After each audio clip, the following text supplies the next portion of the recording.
Welcome back. We're in health statistics. We have a lot to complete.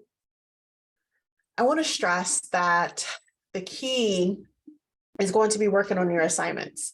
So I know that math may not be everyone's forte, but you're in luck. I happen to love math. And we're not going to do as much math as you expect. We're going to be working on a lot of problems. We're going to be looking at statistics as far as what hospitals use. We're going to break down how we even get to different formulas.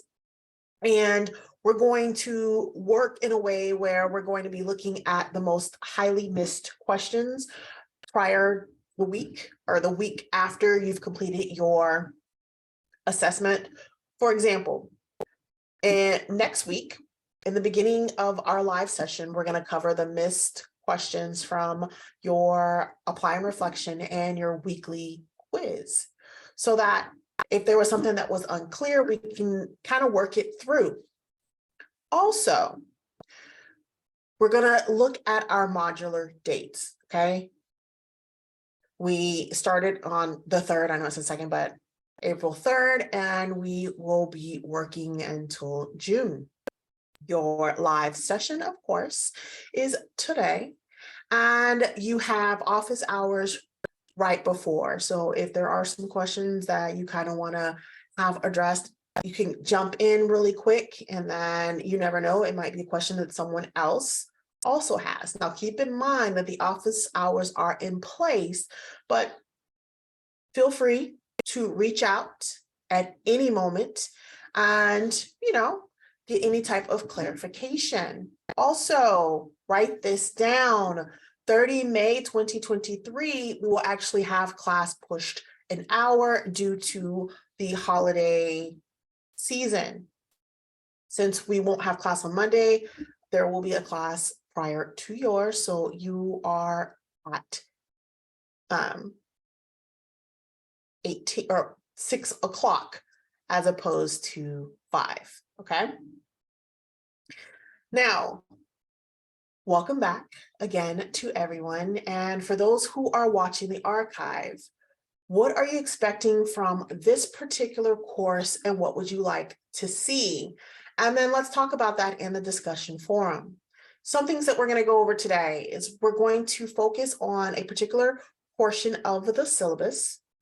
In HIT 500, we do math trivia. We don't have a quote of the day, but we kind of get our minds set on some math.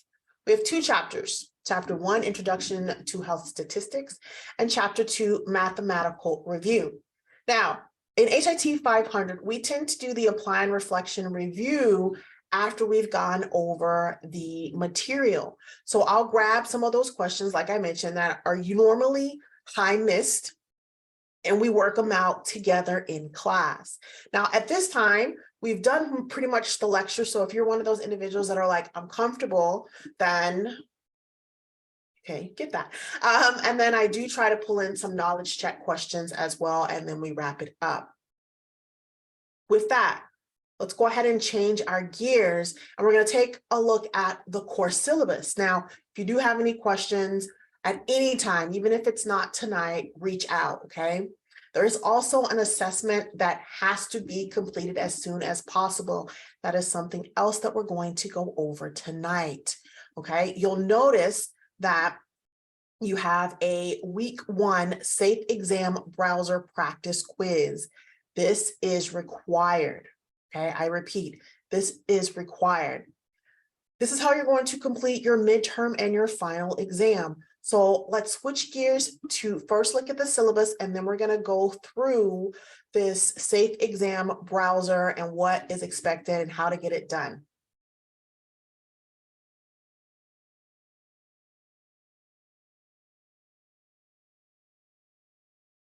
Okay, so we come down to the course syllabus, and I kind of have it exactly where we need it.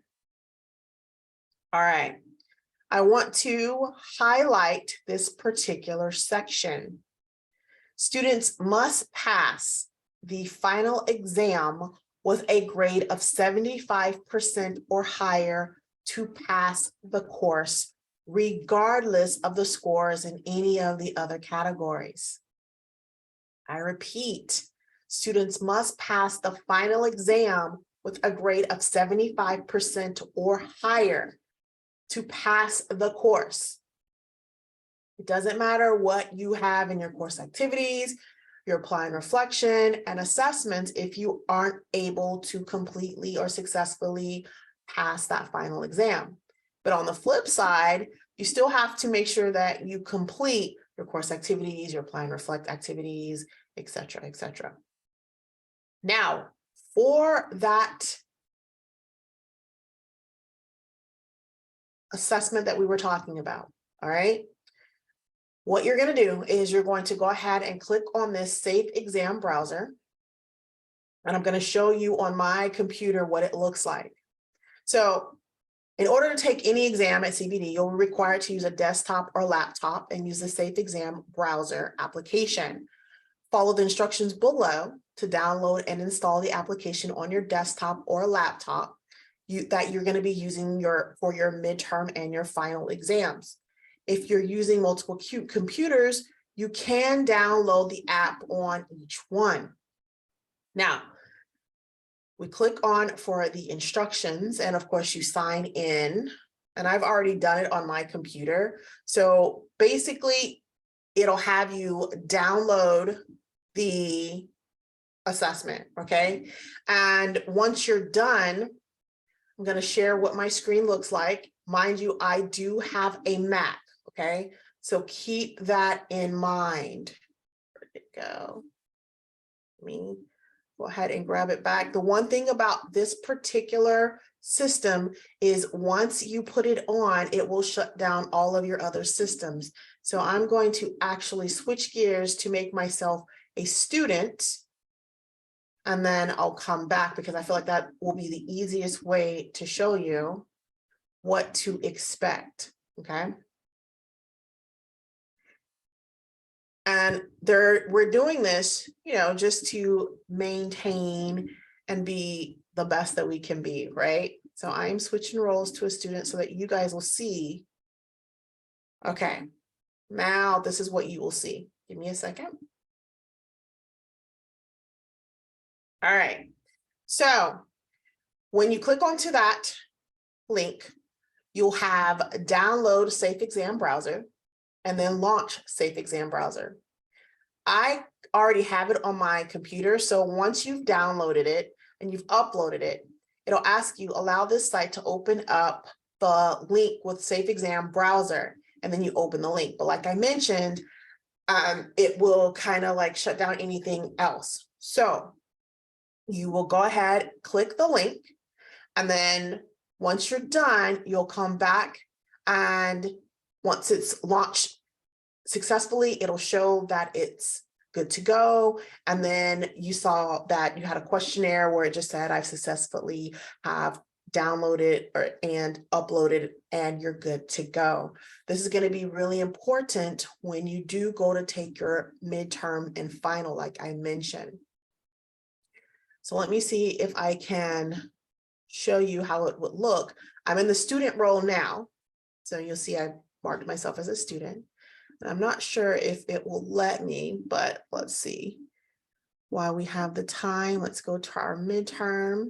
Perfect. So now that I've gone to the midterm, I will launch Safe Exam Browser, and then my midterm exam will populate at that particular time, okay? So just make sure that you do that as soon as possible. It is due this week, okay? I repeat, it is due this week. So if you are having a hard time finding it, week 1. And it is your very first feedback assessment, okay? So make sure that you have that done this week. All right. Now that we have that out of the way, like I mentioned, in HIT 500, we do math trivia. So What is the only number that has the same number of letters as it does meaning? The number 4. And math is the only place that you can buy 64 watermelons and no one wonders why. Like, why do you have so many watermelons? Okay, so introduction to health statistics. In health informatics, we are constantly talking about analytics. We are determining how many patients are here and how many autopsies we're doing there and how many C-sections have done. And for all of us in the workforce, we want to get paid, right? So there are statistical numbers that we have to go through. We're going to look at sources of data. We're going to talk about information, validity, reliability. We're going to look at a couple inferential statistics, primary, secondary data sources. And then who are these individuals that are even using health statistics? Now keep in mind, this is just an introduction, okay? In this class, we do a lot of working problems out and figuring things out in the live session. And then like I mentioned, I pull some from the apply and reflect, okay? So when we talk about statistics, we are looking at a number computed from a large collection of numbers, and we are collectively looking at different samples, all right? Now, when we talk about a sample, it is just a small part of the subset of the larger population. Statistics is that branch of mathematics that is concerned with collecting and organizing and really summarizing all the information so that it can be analyzed and sent up to the higher ups to determine, are we doing what we're supposed to be doing? Do we need to do more? Statistic is the score of each individual or singular data. So it's that process where we are really comparing and interpreting what information, what data that has just been analyzed. Now, originally, statistics referred to the collection of information about and for the state, right? It helps us with decision-making. Healthcare operations, they have to find out, why are patients coming to our facility? What is the cost of taking care of these patients? But not just for the healthcare, we look at public health, where we need to determine what services we need to provide to individuals. It's also helping to promote quality of life through the prevention and control of diseases and injury, and of course, different disabilities. So you see in front of you, we need it to be relevant. We don't want information from 1950 if we're talking about 2023. And we want it to be reliable. We also don't want to know about the average age of a person having a knee arthroscopy if we are looking at the number of patients that were hospitalized due to COVID, right? We need results to be consistent and they have to be relevant to what we are talking about. Now, we look at inferential statistics. It helps us to make a guess, right? We look at that smaller subset, that's the sample, and then the results obtained from the sample are assumed to be representative of the population. Now, descriptive statistics tells us information about a particular population. You know, it describes that who or what we're actually looking at. In the beginning, we talked about primary and secondary sources. Primary source, we look at health records, vital statistics, or even the census. It's going to contain the most health facts about a particular patient. Secondary is going to be derived from primary sources, but it's going to be used to guide the actual hospital's operations, okay?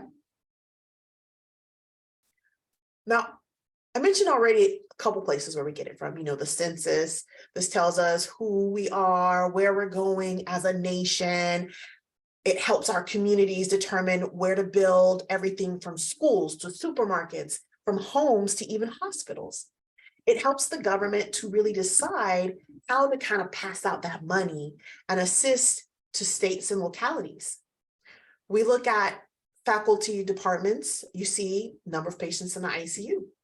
And then vital records, birth certificates, death certificates, marriage certificates, divorce certificates. The state government vital record office issues these particular documentation. And you can always get a copy from your vital record office, okay? Now, who are the individuals using this? Now, this is the last part of the very first chapter, just kind of giving us that basic information on health statistics.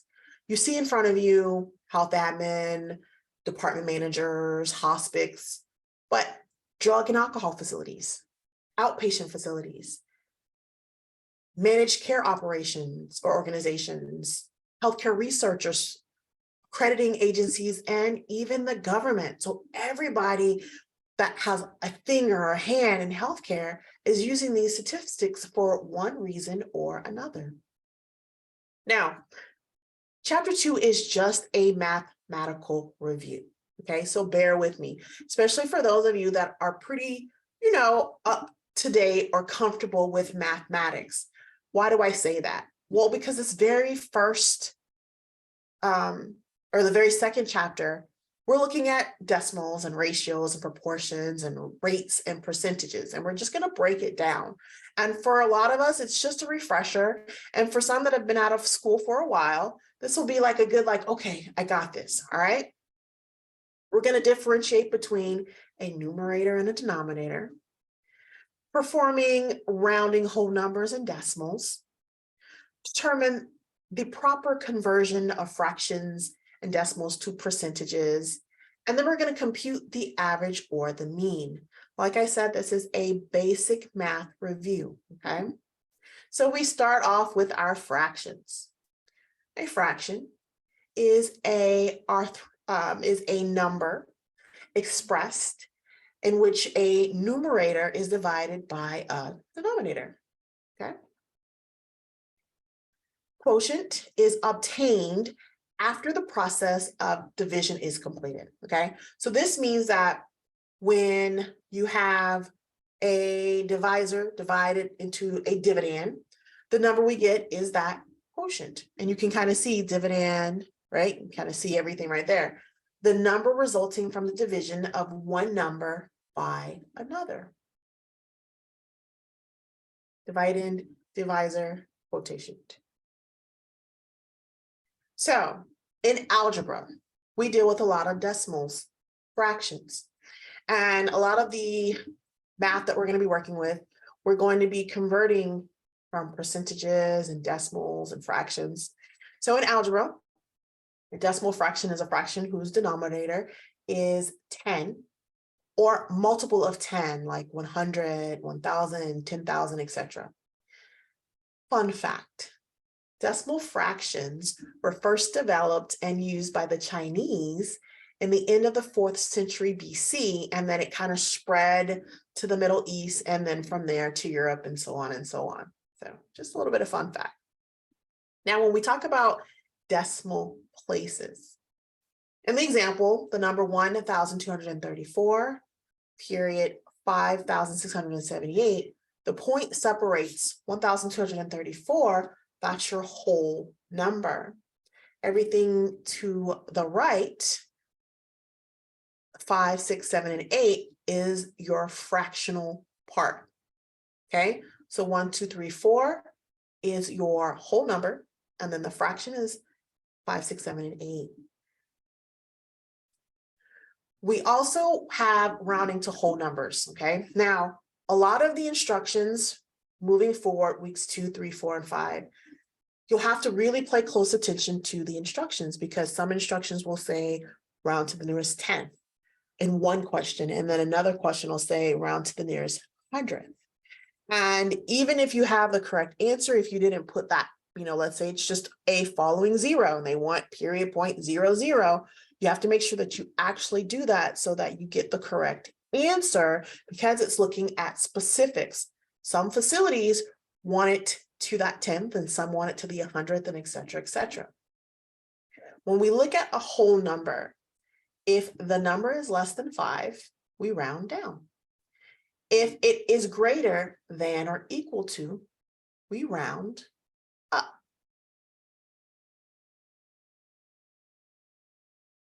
Now, for the example, we look at the number 31. Okay, we find it on our chart. It's between 30 and 40. However, it is closer to 30. So in this case, if the question was to be round to the nearest whole number, we know that we're going to round down. On that same line, we look at 37. 37 is also between 30 and 40. However, it's closer to 40, so we would round up. All right, like I said, this is just a math review. We do get more complicated next week. Now, rounding to the nearest 100th, here we go again. Here, and I just have to emphasize on ensuring that whatever the instructions say, because you're going to see it, we look at rounding numbers that fall between multiples of 100. So now you're looking at, let's say 327. 327 is between 300 and 400. The 2 is the tens place, indicates we should round down, right? 7,868 is another example. It's between 7,800 and 7,900. But that 6 lets us know that that 8 becomes a 9. And then we round up to 7,900. Rounding to the nearest 1,000, you guys kind of get it. Instead of looking at the 100th or the 10th spot to let us know, we're looking at that 100th to let us kind of figure out what are we going to do with that 1,000 part. We look at the last 3 digits. If the last 3 digits are, let's say, 449 or less, then we round down, and vice versa if it's up. Now, each healthcare facility has its own policy, and that's why you will see the instructions telling you to do it one way for one question and answering it another way for another one. Most healthcare statistics are reported as decimals. Okay, keep that in mind. If the digit in the first decimal place is, let's say, less than 5, leave the whole number as it is, right? If the digit is 5 or more, then of course we're going to round up. An example, besides the ones you see in front of you, let's say you have 14.4. We know that it's going to be 14, right?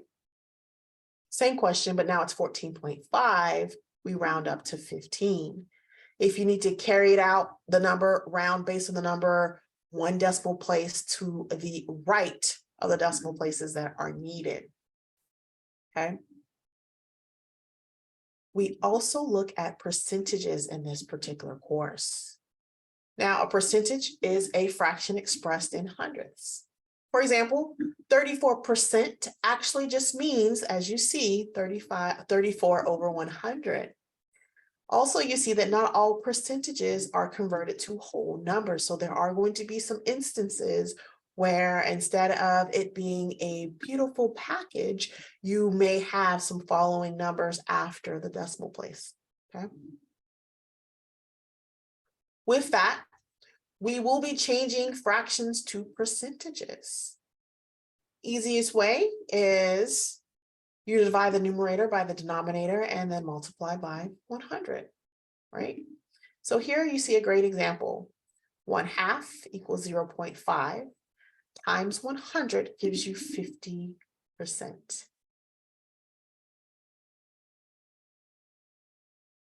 Another way is moving from a decimal to a percent. Move the decimal place 2 places to the right for a percent.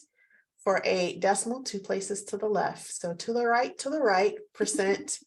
To the left, decimal. Hopefully that will stick with somebody. To the right, percent, to the left, decimal, okay? And so you kind of see, now changing a percentage to a fraction, we look at how fractions are usually converted to their simplest form, okay?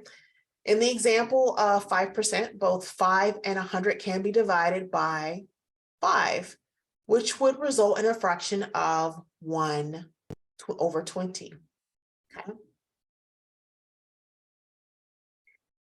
Changing a percentage to a decimal, you will have instances where we are doing this. So here we're just eliminating the percent. 4%.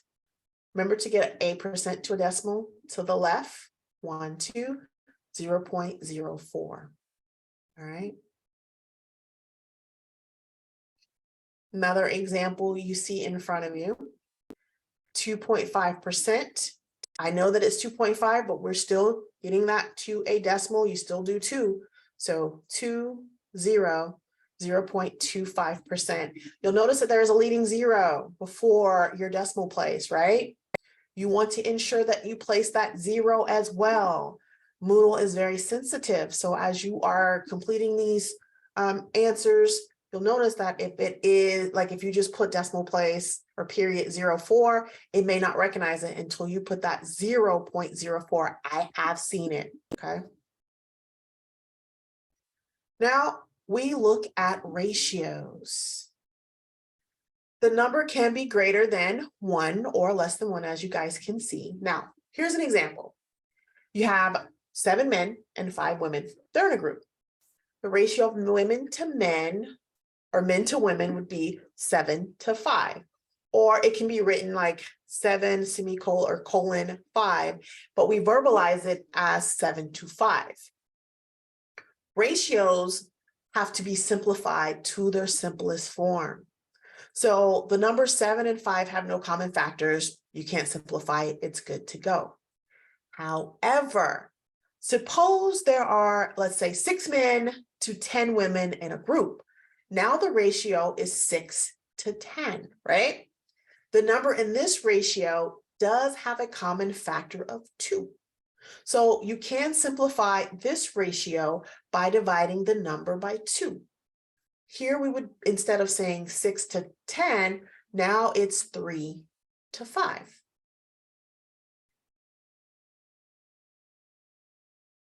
We also look at proportions. Now, a proportion is a ratio, right, in which x is a portion of the whole x plus y.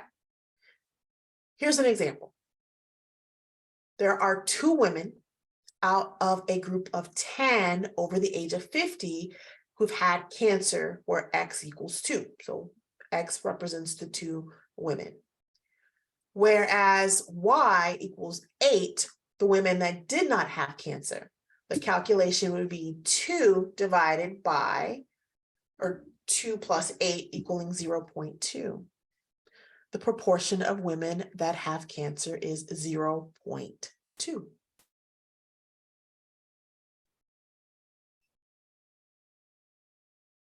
Along with these examples, kind of just breaking it down, 2 to 3, right, which would be 4 to 6. 2 to 3 is the smallest or simplest form. We also look at rates in this. So, like I keep mentioning, this very first week, we're just kind of introducing what we're going to be working with, okay? Ratios, where we are measuring different things like time. We are paying careful attention to given rates and percentages because errors can occur if a decimal place is off. The term rate is often used loosely because it's referring to rates, proportions, percentages, and ratios. So you have 60 miles. You did it in 3 hours. So how many can you do in an hour, right? So pretty simple. You divide the 3 into 60, gives you 20 over 1. That lets you know that you can do 20 miles an hour. All right. You're driving down, okay? I know that. You are typing words. You type 40 words in 2 minutes, but you want to know how fast you would type in 1 minute. Divide it 2 into 40, gives you 20. You're able to type 20 words a minute. Now, these are just examples. We can calculate the rate, and you will see this particular formula often. Rate equals part divided by base, or rate equal R equals P over B. You will see this a lot, okay, this particular formula, and we're going to break it down throughout this module. So your rate is 24 miles divided by 2 hours. R is 24, right? Divided by 2 hours, 12 miles per hour. This is the basic formula. It is almost like the basis for everything that we do. It kind of sets the foundation. Other things we look at, this is something that we're all kind of familiar with as we are in academia. We talk about our average. Easiest thing we look at is our grades, right? So you have 6 tests, easiest example. You have 6 tests and you have different scores from 82 to 78 to 100. And you take the 6 test scores and you add them together, you divide them by 6, and it gives you the average of your score. So that's when we look at when we're talking about averages. Now, that is the conclusion of chapters 1 and 2. They were just introductions to health statistics. I mentioned that every week we do our apply and reflections at the end. There are individuals that are more comfortable, okay? So if you are comfortable, then you are usually at this point free, okay? But for those of you who are like, I still just want to make sure that I get these right, I'm not that comfortable with math, here we go. So you have 10 multiple choice questions, all right? You have a going to the Math Planet, you're clicking on the solving problems with percent options, and then you're reading the information, you're watching the video, and then you're using that information that you review to answer the different questions. So it's time to reorder stethoscopes for the nursing staff. The purchasing department has found a vendor that is selling these for 25% off. Now, if you're one of those people that loves a deal, then you already know, okay? So the unit price is 80% or $80. What is the sale price per stethoscope for the new vendor? We take the $80, we divide it by that 25%, and we know that it is $60. Okay. All right, express the ratio as a fraction in its simplest form. How many times can 112 be divided by 56? The answer is 2. In the simplest form, expressed as 1/2 or 1/2. Convert the following decimal to percentage: 0.015. Remember, to the left, to the right. So to convert that percentage, you can also multiply by 100. 0.015 times 100 will give you 1.5. But if you remember the little song to the right, 1, 2, 1.5%. The other thing that we do, and this one's kind of a shorter because the apply and reflection are introductory questions. Now, moving forward from weeks 2 to almost week 8, there are a lot of word problems and formulas that we're going to be working out at the end of the live sessions. I also throw in, of course, our random knowledge checks, okay? These are just going to be tools that help you. The MedPAR file contains what type of data? You have physical claims, inpatient claims, hospital census data, and outpatient claims. Of course, this is going to be information that you're really going to get once you dive into the reading. The correct answer is inpatient claims. And last but certainly not least, which of the following is not a type of procedure code? ICD-10, PCS, DRG, HCPCS, or CPT? Correct answer is DRG. Okay. One of the biggest things I would like to say is welcome back. I hope you all had a wonderful, wonderful break. For those of you who are watching the archive, what are you expecting from this course? What would you like to see? Let's talk about that in the discussion forum. Your math trivia. What is the only number that has the same number of letters as it does meaning? The number 4. And math is the only place you can buy 64 watermelons and no one wonders why. Today was just your introduction to health statistics, and really just a mathematic review. Here is your wrap up. We were able to kind of set the foundation of how the course is going to go. We looked at the syllabus. Keep in mind, you must score a 75% on that final exam in order to completely or successfully pass this course. The Safe Exam Browser is a must. It has to be done this week. That's going to really prepare you, as you will only be able to use that to take your midterm and your final exam. What question do you have for me? No questions. No question? Well, welcome back. Thank you. And it is Easter, so if you celebrate Easter, have a wonderful Easter Sunday. Spend lots of time with friends and family. And I will see everyone who can attend in next week's live session. Thank you. You're welcome. Good night. Good night.